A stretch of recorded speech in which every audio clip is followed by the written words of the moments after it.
Hey guys, how's it going? It's Danconia here, and welcome back to the Overwatch League Roundup 2020 Grand Finals Seoul Dynasty preview. So Seoul Dynasty, they are probably the most inconsistent team in these Grand Finals. Yet last time we took a look at the San Francisco Shock, which is the team that the Seoul Dynasty are going to face first of all. So Seoul Dynasty came into this as second seed from APAC.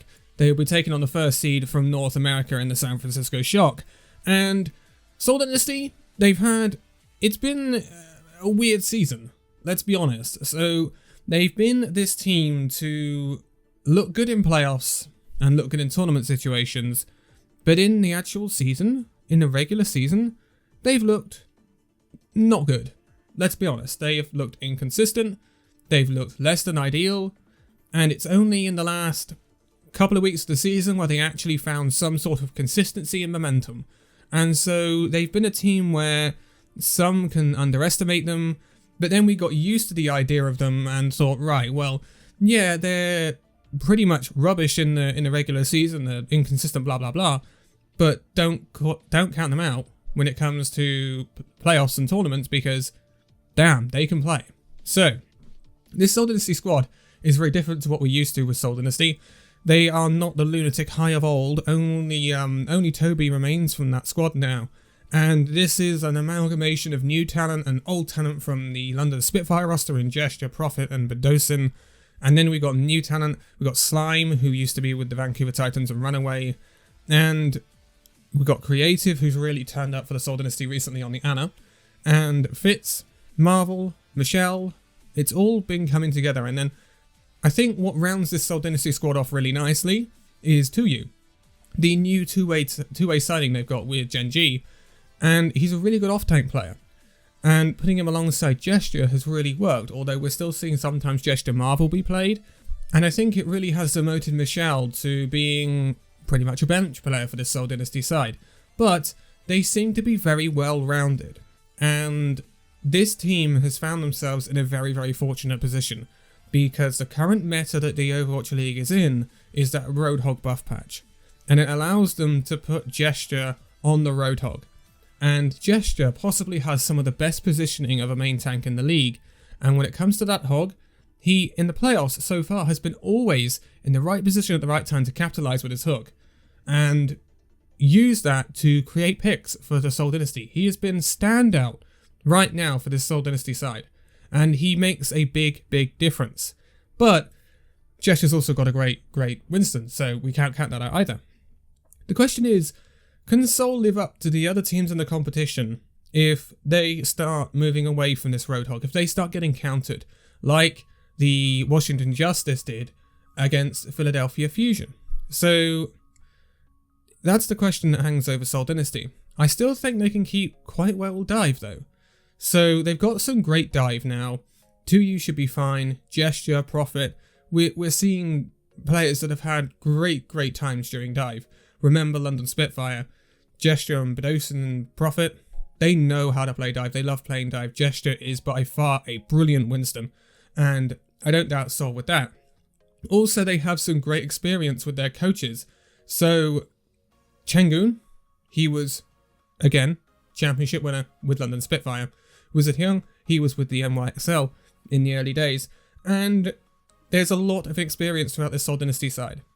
A lot of competition experience, and Toby obviously, with Lunatic High back in the day, he knows how to win stuff, and he wants to get that win as well, considering what happened last year with Seoul Dynasty in the playoffs. We all remember that moment with Toby and Rujay Hong, and we won't go back to that, but it was rough. So Seoul Dynasty have a lot of quality, and going up against the San Francisco Shock first, I have no doubt that this Seoul Dynasty side could upset the Shock. Shock will go in as favourites, I think. I really do. But Seoul Dynasty, they're a team that, if they prepare well, I think they can beat anyone. And we've seen that throughout the season. Remember the May Melee, and how Seoul Dynasty had not looked massively great, and they stormed through the playoffs and got to the Shanghai Dragons at the end, and they took a 3-0 lead. Yes, in the end they get reverse swept and they lose 4-3. The Shanghai Dragons are an incredibly good team, and Seoul Dynasty most of the time have been coming up second best to the Shanghai Dragons. Most of the time. And there is a story arc where perhaps they'd finally defeat the Dragons in the grand finals. It wouldn't surprise me. It would be one hell of a story, considering what's been happening during this season. But Seoul Dynasty are a team that can turn up. Can really, really, really turn up. And that's why I can't count this team out. They will look like the weakest team here. They will look like the 4th seeded team here. And that's probably correct. Shanghai Dragons, Philadelphia Fusion, San Francisco Shock. They have shown us so much this season. Much more than the Seoul Dynasty have shown us. But with the way in which Seoul Dynasty can turn up during tournament situations and playoffs and they can handle the pressure, that is what stands out for the Seoul Dynasty. And that is perfect in this scenario. Alongside the meta which favours them, it could be a very significant playoffs for the Seoul Dynasty. This is the first time that this team has got to a position like this in the colours of Seoul Dynasty since all the way back to Lunatic High, and it's not the same team anymore. So this is new ground for this team. Shanghai Dragons, they've been to stage playoffs, but the furthest they've got is play-ins where they lost to London Spitfire last season. Shock have won it, so they know. Philadelphia Fusion have been finalists, so they know as well. And Seoul are the most inexperienced team, I would say, apart from their experience this season in tournament situations. And I think it almost feels like this is the time for Seoul Dynasty, if any. And if they come back next year, will they be able to pull off a feat like this again? I somehow doubt it. They've got players that may want to move on. There's going to be probably changes to Seoul Dynasty. And Profit, it's taken him a while to kind of get into things at Seoul. He took a while to get into this season. A lot of people were saying maybe he's washed. Maybe after London this is it. Profit is not the GOAT that we remember him as.